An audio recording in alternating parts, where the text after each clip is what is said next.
Hello students, how are you? I hope you all are well. बच्चे, हम आज class 11th का chapter number 1 that is some basic concepts of chemistry study करने जा रहे हैं। देखो, ये आपका केमिस्ट्री का चैप्टर नंबर 1 है। इस चैप्टर को स्टडी करने से पहले हम ये देख लेते हैं कि जो आपकी केमिस्ट्री है वो कहाँ से आई है, राइट? क्योंकि देखो, पहले केमिस्ट्री, पहले यही देखेंगे ना कि केमिस्ट्री आई कहाँ से, राइट? तो इसके लिए देखते हैं सबसे पहले साइंस। देखो, साइंस क्या है? साइंस एक लैटिन वर्ड साइंटिया से लिया गया है, जिसका मीनिंग होता है नॉलेज, राइट? मीन्स किसी भी अगर हम स्टडी करते हैं तो जहाँ से हमें नॉलेज मिले उसको बोल दिया गया है साइंस, राइट? अब देखो, साइंस की ब्रांचेस निकलती हैं केमिस्ट्री, फिजिक्स, बायोलॉजी, राइट? इसके अंदर देखो, केमिस्ट्री के अंदर हम सारा पढ़ेंगे। उससे पहले बात करते हैं फिजिक्स की। फिजिक्स के अंदर जैसे आप पढ़ते आ रहे हो, पहले पढ़ा आपने, फिजिक्स के अंदर हम क्या स्टडी करते हैं? हम स्टडी करते हैं मोशन के बारे में, लाइट के बारे में, साउंड के बारे में, इलेक्ट्रिसिटी के बारे में, राइट? तो जो भी वो सारे फिनोमिनास है वो किसके अंदर स्टडी करते हैं? हम फिजिक्स के अंदर स्टडी करते हैं, राइट? और बायोलॉजी में आप देखो, यहाँ पर बायो है, मीन्स ये किससे बिलोंग करता है? लाइफ प्रोसेस से बिलोंग करता है, राइट? मीन्स लिविंग ऑर्गेनिजम्स की जो बायोलॉजिकल लाइफ होती है उसकी सारी स्टडी किसके अंदर आती है? बायोलॉजी के अंदर आती है, राइट? मीन्स किस टाइप से डेवलपमेंट होती है बॉडी की, प्लांट हो या फिर एनिमल हो, या फिर किस टाइप से उनका इवोल्यूशन होता है, तो वो सारा किसके अंदर स्टडी करते हैं? हम बायोलॉजी के अंदर स्टडी करते हैं। तो जो मैं आपको आज पढ़ाऊँगी, जो मैं आपको मेनली पढ़ाऊँगी अपनी जो ये अपकमिंग वीडियोज़ आएंगी सब में, तो मैं आपको टीच करूँगी दैट इज़ केमिस्ट्री, राइट? अब देखो, केमिस्ट्री क्या होता है? Chemistry is the science, means branch of science which deals with the study of composition, structure and properties of matter. Means जो आपकी केमिस्ट्री है वो साइंस की ऐसी ब्रांच है जिसके अंदर हम क्या स्टडी करते हैं? कोई भी मैटर होता है। अब देखो, मैटर क्या होता है? Anything which occupy space and having mass and volume, right? तो उस मैटर की कॉम्पोजिशन को स्टडी करेंगे कि वो जो मैटर है वो किससे मिलकर बना है, राइट? उसके स्ट्रक्चर के बारे में देखेंगे और उसकी प्रॉपर्टीज़ क्या क्या होती हैं वो सारा हम किसके अंदर स्टडी करते हैं? केमिस्ट्री के अंदर स्टडी करते हैं, राइट? और दूसरा एक और बात है कि जो आपकी साइंस होती है, साइंस की जो ब्रांच है केमिस्ट्री, इसके अंदर हम क्या स्टडी करते हैं? मॉलिक्यूल्स के बारे में स्टडी करते हैं, एटम्स के बारे में स्टडी करते हैं, और फिर ये देखते हैं कि जो एटम्स है या मॉलिक्यूल्स है किस टाइप से अपने आप आपस में रिएक्ट करके क्या बना देते हैं? कोई दूसरा कंपाउंड बना देते हैं। मीन्स उनका ट्रांसफॉर्मेशन होता रहता है, राइट? मीन्स एक फॉर्म से दूसरी फॉर्म में ये कन्वर्ट हो जाते हैं, राइट? तो ये सारा हम किसके अंदर स्टडी करेंगे? केमिस्ट्री के अंदर स्टडी करेंगे। क्लियर बच्चे? ठीक है। अब देखो, अब केमिस्ट्री हम क्यों पढ़ते हैं? देखो, सबसे पहले तो हम ये देखेंगे ना, हमारा इंटरेस्ट तभी तो बनेगा जब हमें ये पता होगा कि जो केमिस्ट्री है वो यूज कहाँ होती है आपकी डेली लाइफ में। सबसे पहले तो आप डेली लाइफ का एग्जांपल देखोगे, तो इसमें अगर हम देखें जो आपकी केमिस्ट्री है उसका यूज कहाँ होता है? सबसे पहले आता फूड के अंदर। फूड मीन्स जो आप खाना खाते हो। अब देखो, जो भी आप फूड है जो आपकी क्रॉप प्रोडक्शन करते हो उसके अंदर देखो, आपने देखा होगा यूरिया यूज होता है, ठीक है? कैल्शियम सल्फेट भी यूज होते हैं, प्रिजर्वेटिव्स यूज होते हैं, इंसेक्टिसाइड्स यूज होते हैं, फंगिसाइड्स यूज होते हैं। तो ये सब क्या है? ये क्या है? केमिकल्स हैं। कहाँ से आए? हमारी केमिस्ट्री से आए। तो यहाँ से हमने क्या देखा कि जो फूड होता है उसके लिए भी जो केमिस्ट्री है वो एक मेन रोल प्ले करती है। देन उसके बाद आता है बेटर हेल्थ। मीन्स जो हमारी हेल्थ है उसको बेटर रखने में भी क्या करती है? केमिस्ट्री मेन रोल प्ले करती है। किस टाइप से? देखो, आपने देखा है जो कैंसर हो जाता है जब, तो उसके लिए थेरेपीज दी जाती हैं। तो उस थेरेपी को देने के लिए क्या यूज करते हैं? सिस्प्लेटिन एंड टेक्सोल दिया जाता है, राइट? सिस्प्लेटिन क्या होता है? प्लेटिनम का एक कॉम्प्लेक्स होता है। आप इस सिस्प्लेटिन के बारे में बिल्कुल अच्छे से कोऑर्डिनेशन कंपाउंड्स में स्टडी करोगे, जो आपकी 12th क्लास में एक चैप्टर आएगा, राइट? तो इट मीन्स आपका ये क्या है? केमिकल कंपाउंड है ये भी, ठीक है? एजेटी दैट इज एजाइडोथाइमिडीन, ये भी क्या होता है? जो आपका एड्स का वायरस होता है उसके लिए भी कौन यूज होता है? एजेटी यूज होता है। तो इट मीन्स यहाँ से क्या पता चल रहा है कि जो हेल्थ के लिए भी आपका केमिस्ट्री क्या करती है? मेन रोल प्ले करती है, राइट? अब उसके बाद आता है सेविंग द एनवायरनमेंट। मीन्स आपका जो एनवायरनमेंट है उसके अंदर आपको पता है क्लोरोफ्लोरोकार्बन्स प्रेजेंट होते हैं। जैसे आपकी रेफ्रिजरेटर है उसमें से क्या निकलती है? फ्रियोन गैस निकलती है। तो अब क्या करते हैं जो आज के साइंटिस्ट हैं, जो क्लोरोफ्लोरोकार्बन है ये क्या करती है? हमारी ओजोन लेयर को डिप्लीट कर रही है, राइट? तो हम ऐसे केमिकल्स को बना रहे हैं जो हमारे एनवायरनमेंट से फ्रेंडली हो, मीन्स उसका हमारे एनवायरनमेंट पर कोई इफेक्ट ना पड़े, राइट? अब इंडस्ट्री देखो, इंडस्ट्री में जैसे ग्लास बनता है, सीमेंट्स बनती हैं, सीमेंट फैक्ट्रीज़ में पेपर की प्रोडक्शन होती है, टेक्सटाइल दैट इज़ कपड़े बनते हैं, पेट्रोलियम, शुगर, प्लास्टिक। तो ये सब भी कैसे बनते हैं? इनके पीछे भी केमिस्ट्री यूज होती है, राइट? मीन्स सीमेंट की फॉर्मेशन में भी केमिकल रिएक्शंस होती हैं। तो दैट्स वाई जो आपकी इंडस्ट्रीज़ है वहाँ पर भी कौन रोल प्ले कर रहा है? केमिस्ट्री एक मेन रोल प्ले कर रहा है, राइट?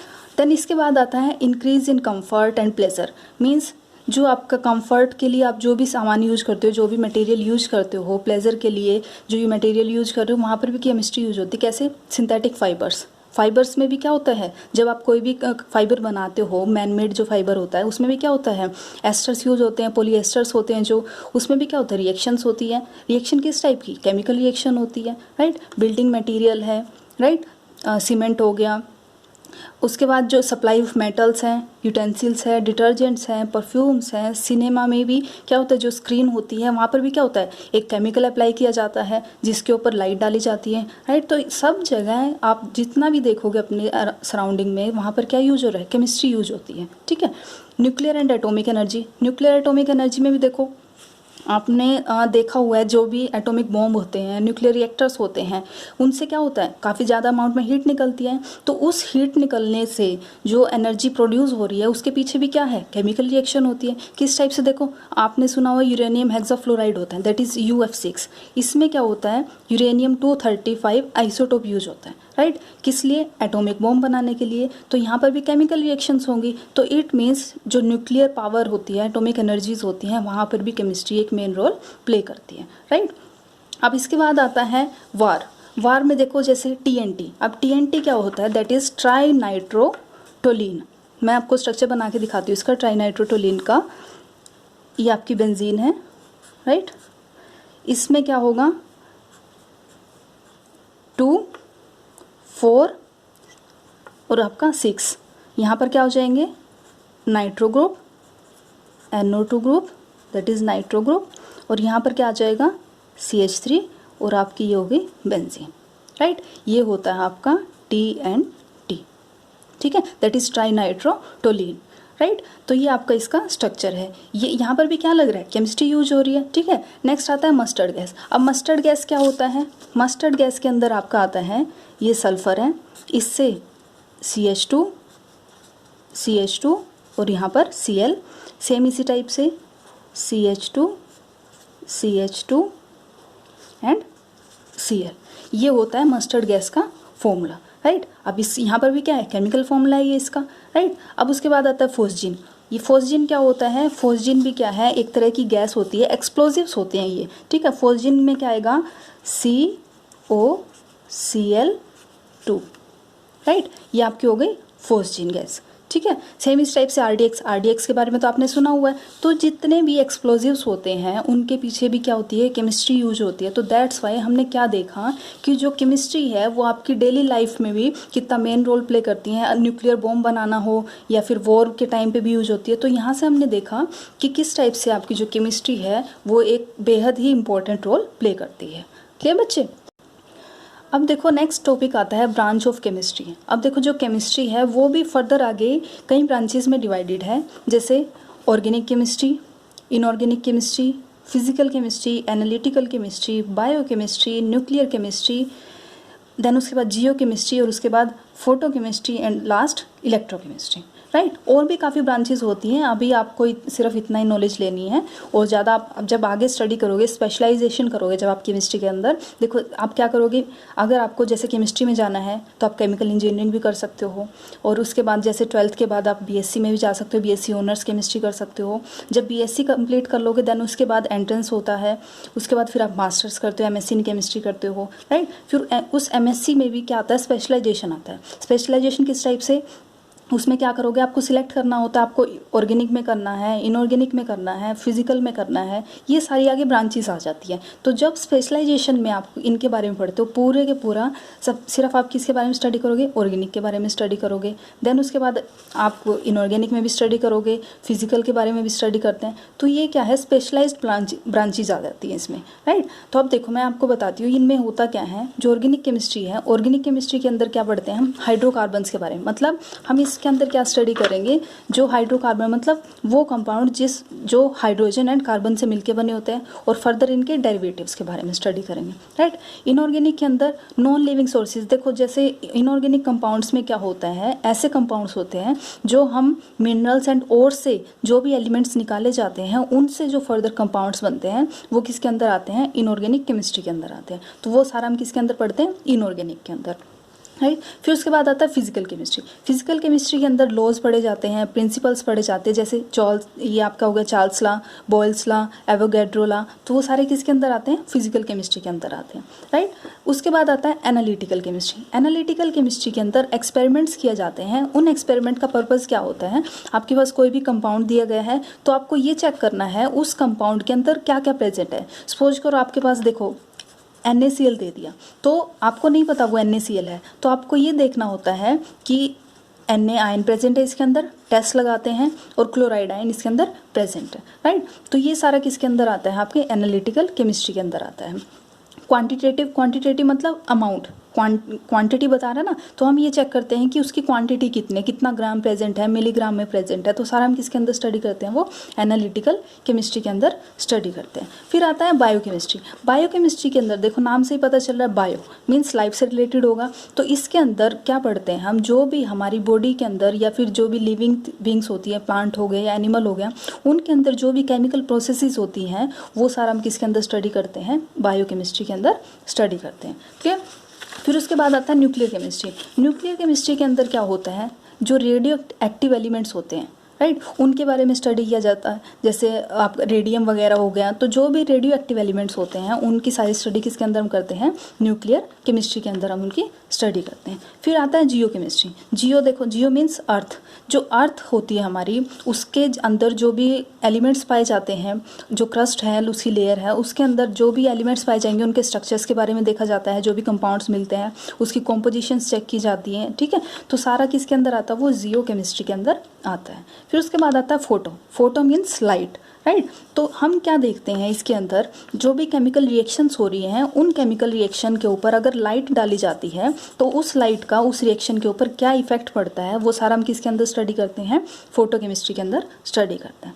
फिर लास्ट में आता है इलेक्ट्रोकेमिस्ट्री। देखो इलेक्ट्रोकेमिस्ट्री तो आपका कंप्लीट चैप्टर है, आपकी 12th क्लास में 3rd चैप्टर है उसके अंदर, ठीक है। तो वो आप बिल्कुल डिटेल से आपकी 12th क्लास में स्टडी करोगे। इसके अंदर क्या होता है, मेनली आयंस प्रेजेंट होते हैं, दैट इज़ आयंस प्रेजेंट होते हैं वहाँ पर।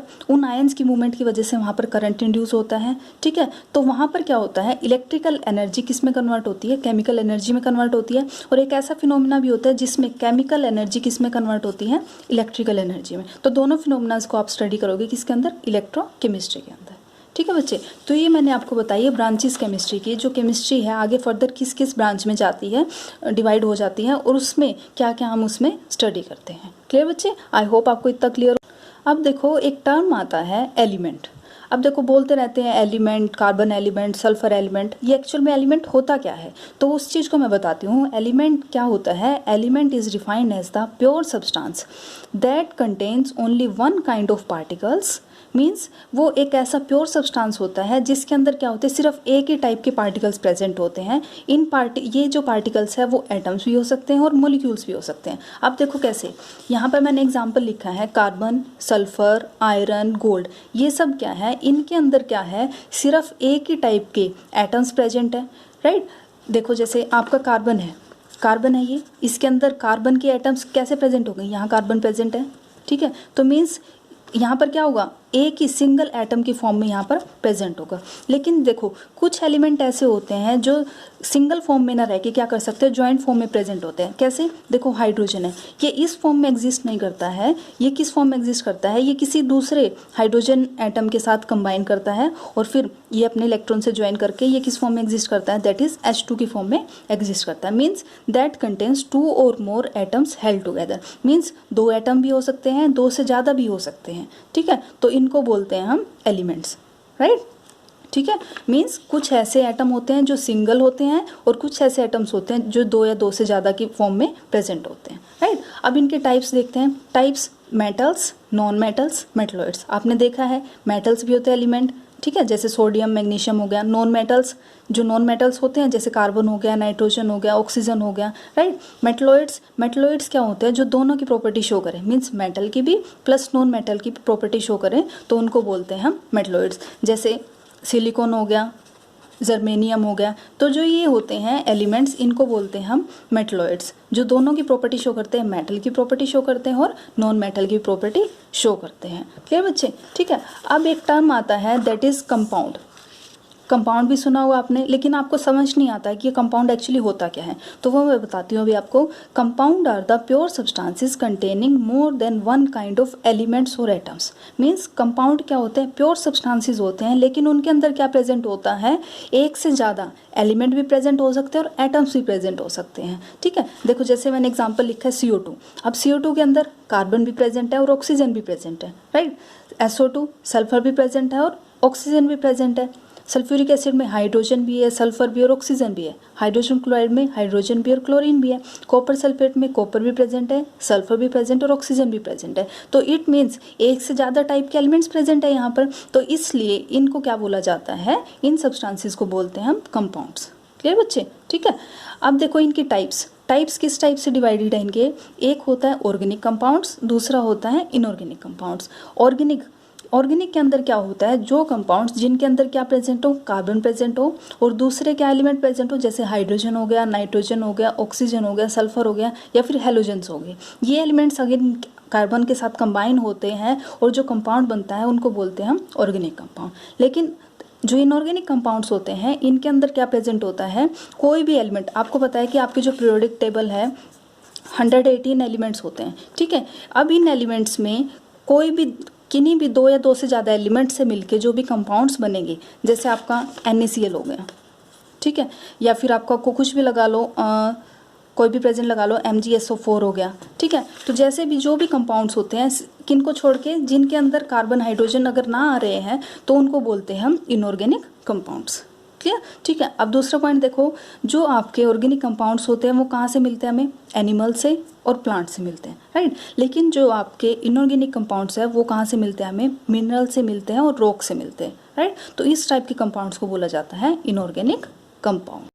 अब देखो बच्चों, केमिस्ट्री में हम कई बार टर्म्स यूज करते रहते हैं, एटम, मॉलिक्यूल्स, राइट। तो लेकिन हमें कई बार ना इनको डिफ्रेंशिएट करना क्लियरली समझ नहीं आता है कि कैसे हम एटम को मॉलिक्यूल से डिफ्रेंशिएट करें। तो सबसे पहले उसी को समझते हैं, क्योंकि पूरी केमिस्ट्री आप जब पढ़ोगे एटम्स, मॉलिक्यूल्स, ये वर्ड यूज होते रहेंगे। अगर आपको ये वर्ड क्लियर नहीं होंगे, इनका मीनिंग क्लियर नहीं होगा तो आप ऐसे कन्फ्यूज रहोगे। तो सबसे पहले हम क्या करते हैं, एटम के बारे में स्टडी करते हैं। देखो एटम क्या होता है, atom is a smallest particle of an element देख लिया हमने। एलिमेंट का ये सबसे छोटा पार्टिकल होता है विच मे और may not be capable of independent existence, जो कैपेबल होता है और नहीं भी होता है इंडिपेंडेंट एग्जिस्टेंस में। इंडिपेंडेंट एग्जिस्टेंस मतलब देखो मैं आपको दिखाती हूँ, जैसे आपके पास कुछ एग्जाम्पल लिए मैंने यहाँ पर। आयरन क्या होता है, Fe से रिप्रेजेंट करते हैं, कॉपर को Cu से रिप्रेजेंट करते हैं, सिल्वर को Ag से रिप्रेजेंट करते हैं और गोल्ड को Au से रिप्रेजेंट करते हैं, ठीक है। अब देखो आपके पास ये क्या है, आयरन है, हमेशा आपने देखा है इस फॉर्म में एग्जिस्ट कर सकता है ये नॉर्मली, ठीक है। कॉपर को भी देखा है आपने कि इस फॉर्म में भी फ्रीली एग्जिस्ट कर सकता है ये, ठीक है। लेकिन आपने देखा होगा कि जो हाइड्रोजन है, हाइड्रोजन हमेशा किस फॉर्म में एग्जिस्ट करता है, मेनली डायटोमिक फॉर्म में एग्जिस्ट करता है। ऑक्सीजन भी क्या है, O2 की फॉर्म में एग्जिस्ट करता है। नाइट्रोजन भी N2 की फॉर्म में एग्जिस्ट करता है। तो इट मीन्स जो आपके एटम्स होते हैं, जो कि एलिमेंट का सबसे छोटा पार्ट है, वो फ्री फॉर्म में भी एग्जिस्ट करता है और एक कंबाइंड फॉर्म में भी एग्जिस्ट कर सकता है, राइट। जैसे यहाँ पर हाइड्रोजन है, क्या है, ये एक एलिमेंट का पार्ट होगा एटम, वो किस फॉर्म में एग्जिस्ट करता है, ये दो एटम्स कंबाइंड फॉर्म में एग्जिस्ट कर रहे हैं, तो दैट्स वाई यहाँ पर क्या मिल गया आपको, H2 मिल गया। क्लियर, तो इसीलिए यहाँ पर दो टाइप की एग्जिस्टेंस है, फ्रीली और कंबाइंड फॉर्म में, राइट, ठीक है। अब देखो मॉलिक्यूल क्या होता है, molecule is the smallest particle of an element और अ कंपाउंड।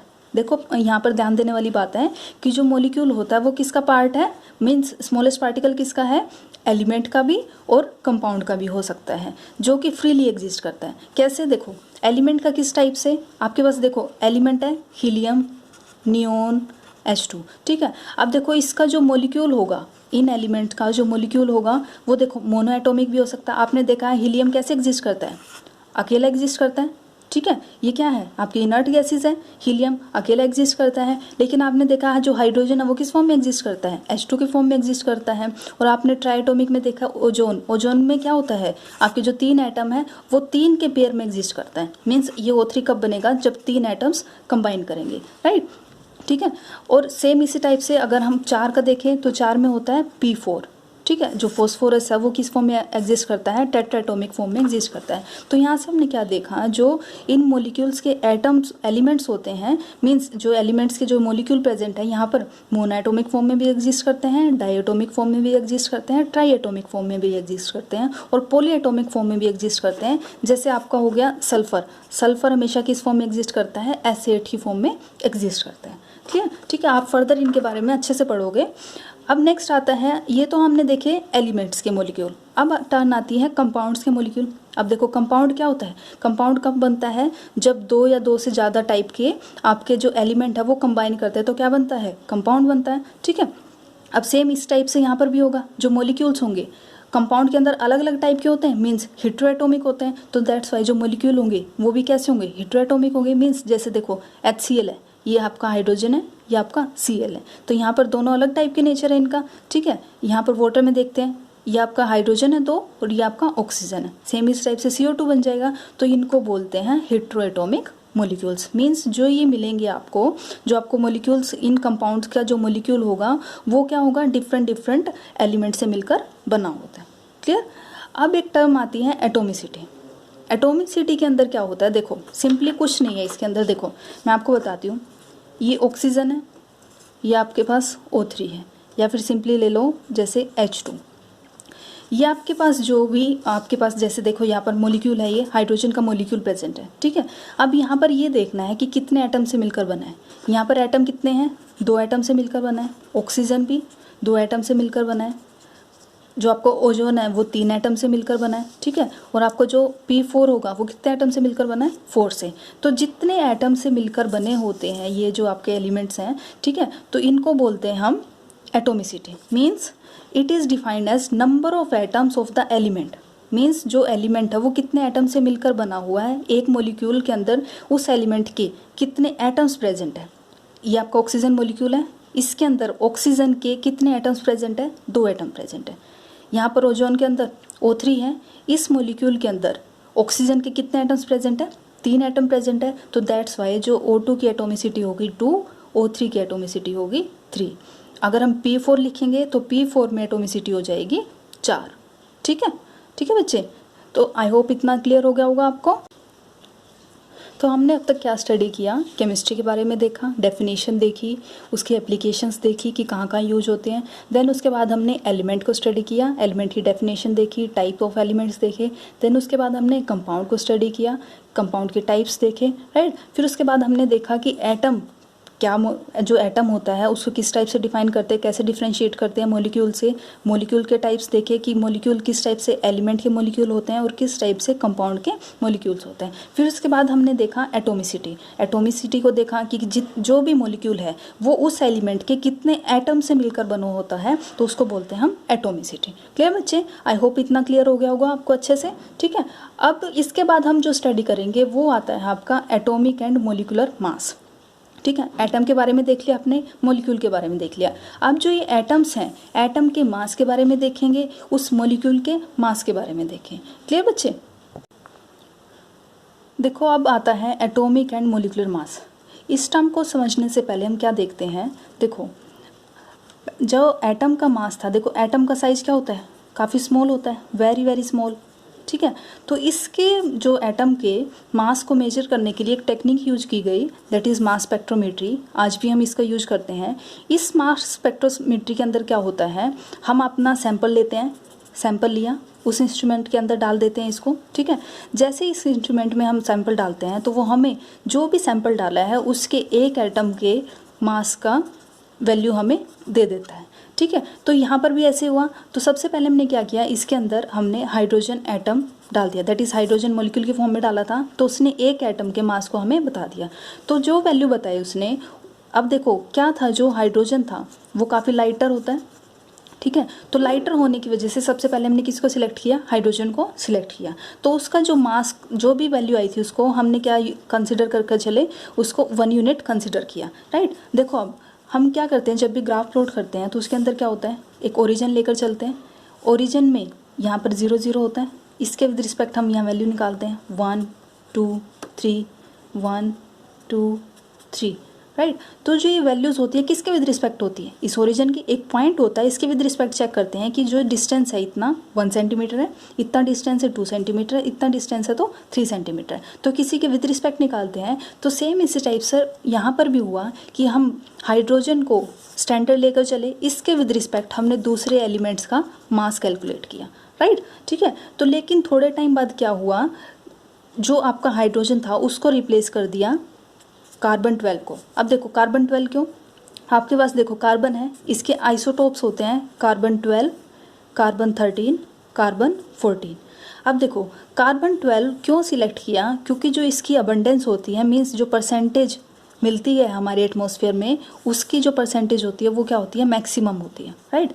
उससे कम कार्बन 13 की होती है, सबसे कम कार्बन 14 की होती है। तो दैट्स वाई आप देखो, जो अगर हमें एक्सपेरिमेंट परफॉर्म करना है तो उसकी इतनी तो अमाउंट होनी चाहिए ना कि हमारा एक्सपेरिमेंट अच्छे से परफॉर्म हो जाए। तो यहाँ पर कार्बन 12 की अबंडेंस काफ़ी अच्छी होती है, तो दैट्स वाई हमने किसको यूज किया, कार्बन 12 को एक्सपेरिमेंट के लिए यूज किया। तो क्या हुआ, जो हाइड्रोजन था, हाइड्रोजन को किससे रिप्लेस कर दिया, कार्बन 12 से। मीन्स जब भी हमें अगर मास निकालना है तो किसके विद रिस्पेक्ट निकालेंगे हम, कार्बन 12 के विद रिस्पेक्ट। किसी भी एलिमेंट का अगर हमें मास निकालना है तो वो किसके विद रिस्पेक्ट निकालेंगे, कार्बन 12 के विद रिस्पेक्ट निकालेंगे। क्लियर, ठीक है। आई होप आपको इतना क्लियर हो गया। तभी क्या होता है, हम क्या लेकर चल रहे हैं, carbon 12 that is isotope of carbon is assigned a mass of exactly 12 atomic mass unit. तो जैसे हाइड्रोजन का मास 1 यूनिट लेकर चले थे, सेम इसी टाइप से जो कार्बन है उसका मास कितना लेकर चले, 12 लेकर चले, right, that is 12 atomic mass unit. यह भी हम आगे देखेंगे कि एटॉमिक मास यूनिट क्या होता है। And mass of all other atom are given related to this standard. Means जो दूसरे एटम्स होंगे उनका मास किसके विद रिस्पेक्ट निकालेंगे, हम कार्बन के विद रिस्पेक्ट निकालेंगे। क्लियर, ठीक है। आई होप आपको इतना क्लियर हो गया होगा। अब आता है एटॉमिक मास। देखो एटॉमिक मास क्या होता है, आपके पास कोई भी एलिमेंट है, ठीक है, एलिमेंट है ये, इसका जो एटम है, ठीक है, उसका जो एटम है, इसका ये जो एटम है वो कितना हैवी है, किससे, कार्बन 12 के एटम से, राइट। मीन्स हम क्या करेंगे, कार्बन 12 का मास हमें पता चल गया मास स्पेक्ट्रोमेट्री से। अब उसके मास के विद रिस्पेक्ट हम क्या चेक करेंगे, जो भी एलिमेंट है उसका जो एटम है, उसका जो एटम का मास है वो कितना है इसके विद रिस्पेक्ट। मीन्स किसको स्टैंडर्ड लेकर चलेंगे, हम कार्बन को लेकर चलेंगे स्टैंडर्ड, इसके विद रिस्पेक्ट चेक करेंगे कि जो दूसरा एलिमेंट है उसके एटम का मास कितने टाइम्स ज़्यादा है या कितना कम है, राइट। तो इसीलिए हम क्या देखते हैं, 1 atomic mass unit. 1 atomic mass unit क्या होता है, it is defined as the mass exactly equal to 1/12 of mass of 1 carbon atom. Means 1/12 of mass of 1 carbon 12, isotope कौन सा, 12 वाला, ठीक है, उसका एक एटम का मास होगा, उसको 12 से डिवाइड करेंगे हम, तो जो वैल्यू आएगी हमारे पास वो किसकी वैल्यू होगी, 1 AMQ। अब देखो मास स्पेक्ट्रोमेट्री से जो मास निकलता है एक एटम का, कार्बन 12 आइसोटोप के एक एटम का जो मास निकलता है वो होता है 1.99264 इंटू 10⁻⁻23 ग्राम, राइट। जब इसको 12 से डिवाइड करते हैं तो हमारे पास वैल्यू आती है that is 1.66056 into 10⁻⁻24 gram, right. तो जो हमारे पास वैल्यू आई ये आई है हमारी 1 AMQ, that is 1 atomic mass unit. Clear, ठीक है। अब देखो ये तो हमने निकाला कार्बन के विद रिस्पेक्ट, राइट। अब हम अगर हमें किसी भी दूसरे एटम का निकालना है, सपोज करो हमें हाइड्रोजन का निकालना है, तो हाइड्रोजन के मास निकालने के लिए इन टर्म्स ऑफ AMU हम क्या करेंगे, सबसे पहले हाइड्रोजन का एटम का मास लेंगे, वो हम किससे निकाल लेंगे, मास स्पेक्ट्रोमेट्री से निकाल लेंगे, ठीक है। तो जैसे हम इसको निकालते हैं, इसके बाद क्या करना है, हमें इस मास को किससे डिवाइड करना है, 1 AMU से डिवाइड कर देना है। मीन्स उस एटम का जो ओरिजिनल मास है, ग्राम में मास होगा, उसको हम किससे डिवाइड करेंगे, 1 AMU से डिवाइड कर देंगे। 1 AMU किसके इक्वल होता है, इस वैल्यू के इक्वल है। तो जैसे ही हम इससे डिवाइड करते हैं तो जो भी वैल्यू निकल कर आएगी, देखो ग्राम से ग्राम कैंसिल हो जाएगा, एक यूनिटलेस वैल्यू आएगी आपके पास, ठीक है। तो जो ये वैल्यू निकल कर आएगी वो होगी mass of hydrogen atom in AMU, right, that is 1.0080।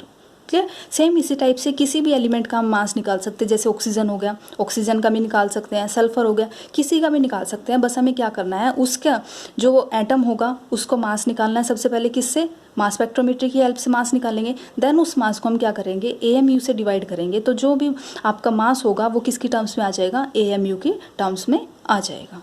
Clear. तो आपको ये फॉर्मूला हमेशा याद रखना है। कैसे? किसी भी एटम का मास अगर हमें AMU में निकालना है तो क्या करेंगे, उस एटम का मास दैट इज़ इन ग्राम होगा, उसको 1 AMU से डिवाइड कर देंगे। 1 AMU मतलब जो आपकी वैल्यू आई थी दैट इज़ 1.66056 इंटू 10⁻⁻24 ग्राम। इससे डिवाइड करते ही जो वैल्यू आएगी वो उस एटम का मास होगा in terms of AMU। Clear बच्चे? अब देखो कई जगह U लिखा होता है, क्या कर दिया गया है यहाँ पर AMU को U से रिप्लेस कर दिया गया, दैट इज़ यूनिफाइड मास। चाहे AMU लिख दे या फिर U लिख दे, सेम बात होगी। क्लियर? तो आपको यहाँ पर ये चीज़ आपको याद रखनी है। क्लियर बच्चे? ठीक है।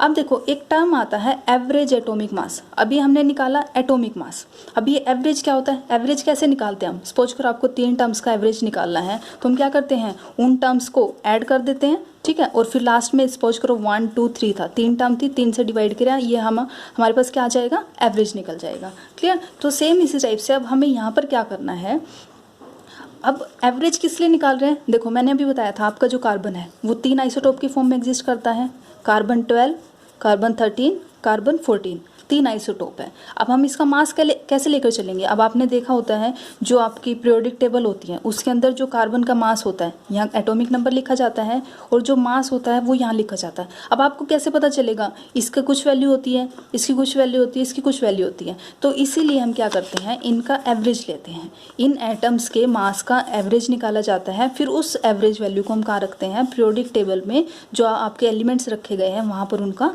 मास रखते हैं। क्लियर? अब देखते हैं ये कैसे निकालते हैं।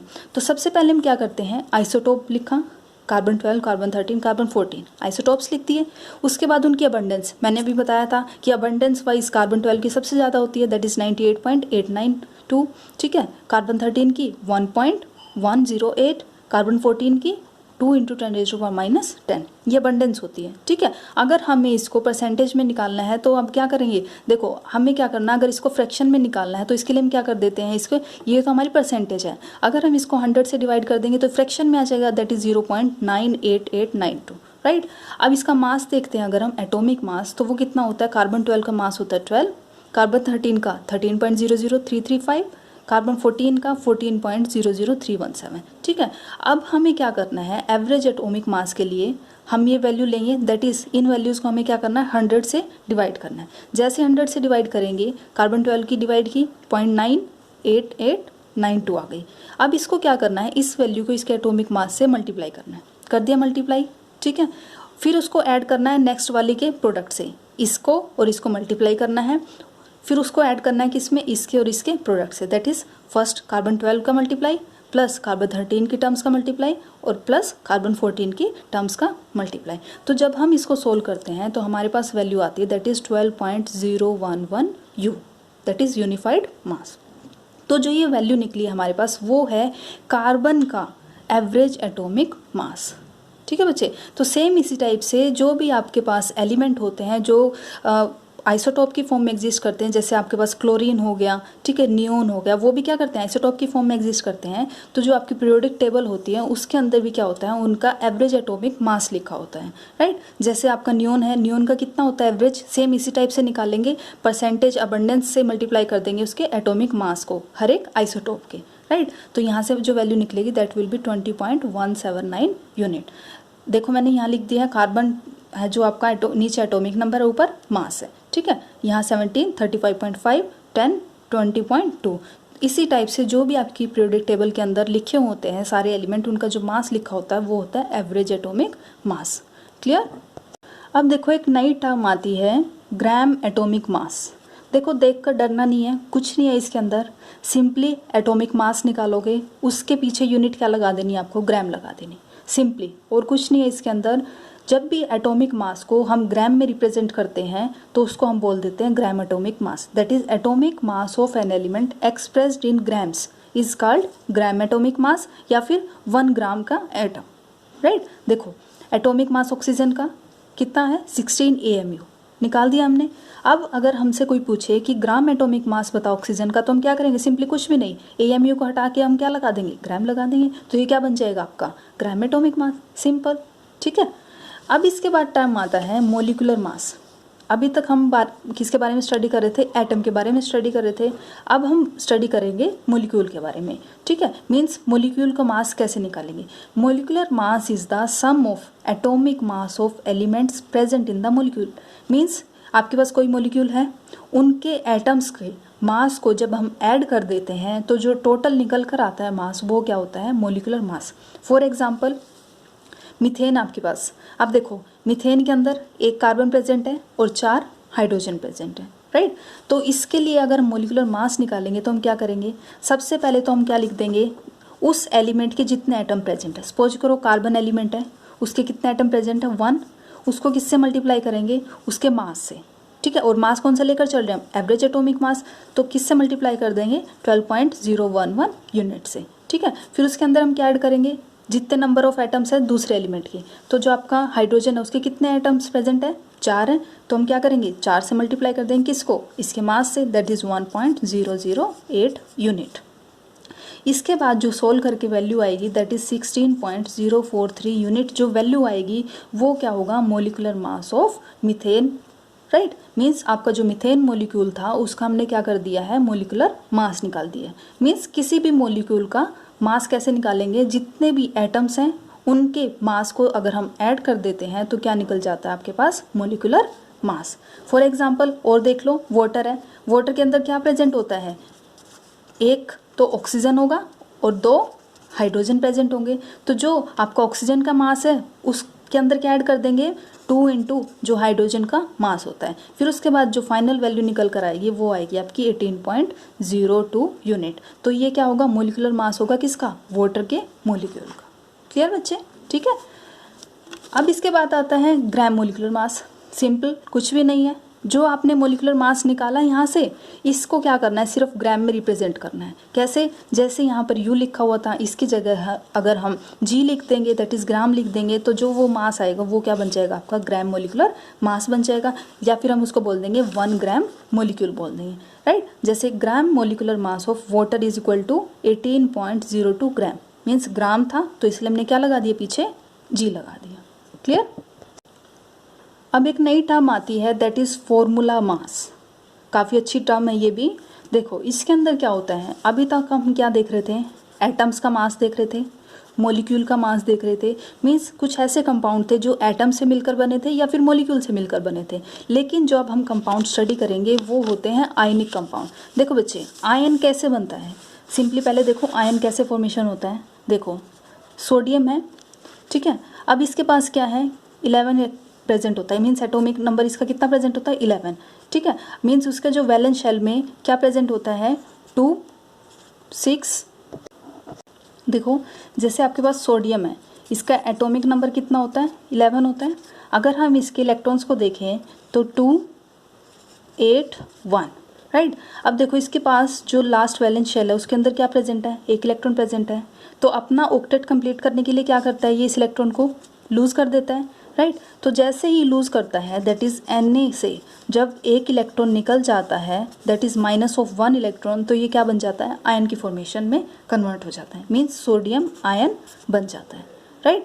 मीन्स जो इसकी लास्ट वैलेंस शेल है उसके अंदर जो इलेक्ट्रॉन प्रेजेंट होता है, अगर हम उस इलेक्ट्रॉन को निकाल देते हैं तो वो किस फॉर्म में कन्वर्ट हो गया, आयन फॉर्म में कन्वर्ट हो गया। दैट इज ये क्या बन गया, कैटायन, राइट। लेकिन सेम इसी टाइप से जैसे क्लोरीन है, क्लोरीन के पास क्या है, जब ये 1 इलेक्ट्रॉन को ले लेता है, मीन्स ये क्या करेगा, जब 1 इलेक्ट्रॉन को एक्सेप्ट कर लेता है तो ये क्या बन जाता है, Cl नेगेटिव की फॉर्म में प्रेजेंट होता है। मीन्स जैसे इसके पास 17 होते हैं, ठीक है, 17 से 1 इलेक्ट्रॉन एक्सेप्ट कर लेगा तो ये क्या बन जाएगा, 18 बन जाएंगे। तो जैसे ही 18 बनते हैं इट मीन्स वहाँ पर क्या हो जाता है, इसका ऑक्टेट कंप्लीट हो जाता है, ठीक है। तो ये क्या हो रहा है यहाँ पर, जब ये इलेक्ट्रॉन एक्सेप्ट कर रहा है तो इट मीन्स यहाँ पर Na पॉजिटिव की फॉर्म में कन्वर्ट हो गया जब उसने अपना इलेक्ट्रॉन दिया, क्लोरीन Cl नेगेटिव में कन्वर्ट हो गया, that is Na ion Cl ion, ठीक है। तो यहाँ पर कुछ ऐसे कंपाउंड्स होते हैं जो किससे मिलकर बने होते हैं, आयन से मिलकर बने होते हैं। जैसे NaCl हो गया, KNO3 हो गया। ऐसे बहुत सारे कंपाउंड्स होते हैं जो किससे मिलकर बने होते हैं,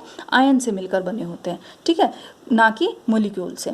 तो इस केस में क्या होता है, जो ये कंपाउंड्स होते हैं आयनिक कंपाउंड्स, इनका स्ट्रक्चर किस टाइप से होता है, 3D स्ट्रक्चर होता है, मीन्स 3 डायमेंशनल स्ट्रक्चर में अरेंजमेंट होता है। किस टाइप से, जो आपका एक Na होता है, जैसे Na है, ये Na पॉजिटिव कैटायन फॉर्म में है, तो ये क्या होगा, 6 क्लोराइड आयन से ये सराउंडेड होगा। मीन्स इसको कौन सराउंड करेंगे, 6 क्लोराइड आयन सराउंड करेंगे, ठीक है। सेम इसी टाइप से अब देखो, जैसे जो आपका Cl है, Cl का एक आयन सेम इसी टाइप से, जैसे Na 6 क्लोराइड आयन से सराउंडेड था, तो यहाँ पर जो क्लोराइड होगा वो 6 Na पॉजिटिव से सराउंडेड होगा। तो इस टाइप से जो 3D स्ट्रक्चर बनता है वो उसका आयनिक कंपाउंड का स्ट्रक्चर होगा। तो मैंने यहाँ पर लिख दिया है, मेन पॉइंट है ये कि जो NaCl होता है उसके अंदर हर एक Na किससे सराउंडेड होता है, 6 Cl आयन से सराउंडेड होता है, एंड वाइस वर्सा मीन्स यहाँ पर जो Cl होंगे वो भी किससे सराउंडेड होंगे, एक Cl का आयन है वो किससे सराउंडेड होगा, 6 Na आयन से सराउंडेड होगा। क्लियर बच्चे। तो यहाँ पर अगर हमें इस आयनिक कंपाउंड का मास निकालना है तो उसके लिए हम क्या करेंगे, उसका एटॉमिक मास ऐड करेंगे किसके अंदर, एटॉमिक मास ऑफ दूसरे आयन के साथ। जैसे Na का एटॉमिक मास कितना होता है, 23.0 यूनिट होता है, प्लस आपका जो एटॉमिक मास क्लोराइड आयन का प्रेजेंट होता है तो वो कितना होता है, सॉरी क्लोरीन का, दैट इज 35.5 यूनिट होता है, राइट। इन दोनों को जब हम ऐड करेंगे तो वो आ जाएगा 58.5 यूनिट। मीन्स जो ये वैल्यू निकल कर आ रही है वो क्या आ रही है, formula mass of NaCl। Clear, ठीक है। तो सेम इसी टाइप से आपके पास कोई भी आयनिक कंपाउंड दे देंगे तो वो क्या होगा, उसका हम फॉर्मूला निकाल सकते हैं, कैसे, उनके मास को हम ऐड कर देंगे, राइट, ठीक है। तो अब इसके बाद आता है एक term gram formula mass. Same जैसे हमने ग्राम एटॉमिक मास स्टडी किया है, ग्राम मोलिकुलर मास स्टडी किया, सेम इसी टाइप से यहाँ पर भी क्या होगा, ग्राम फॉर्मूला मास होगा। सिर्फ कुछ नहीं करना, आपका जो फॉर्मूला मास निकला था वहाँ पर U को किससे रिप्लेस कर देना है, हमें G से रिप्लेस कर देंगे, तो वो आपके पास आ जाएगा ग्राम फॉर्मूला मास। क्लियर बच्चे। तो यहाँ पर आपका ये टॉपिक कंप्लीट हो जाता है। अब जो नेक्स्ट वीडियो आएगी, नेक्स्ट वीडियो के अंदर हम क्या स्टडी करेंगे, मोल कॉन्सेप्ट के बारे में। मोल कॉन्सेप्ट से बच्चे बहुत डरते हैं, लेकिन वो टॉपिक क्या है, अगर आपको एक बार अच्छे से समझ आ गया तो पूरी लाइफ आप उसको भूल नहीं सकते। तो मैं आपके सामने एक अच्छे टाइप से आपको इस टाइप से वीडियो बनाकर प्रेजेंट करूँगी कि आपको वो टॉपिक बिल्कुल अच्छे से क्लियर हो जाएगा, कभी भी आप उसको भूल नहीं पाएंगे। क्लियर बच्चे, ठीक है। तो आप बने रहिए। अगर वीडियो अच्छी लगे तो वीडियो को लाइक करना, चैनल को शेयर एंड सब्सक्राइब करना। ओके बच्चे, थैंक यू फॉर वॉचिंग।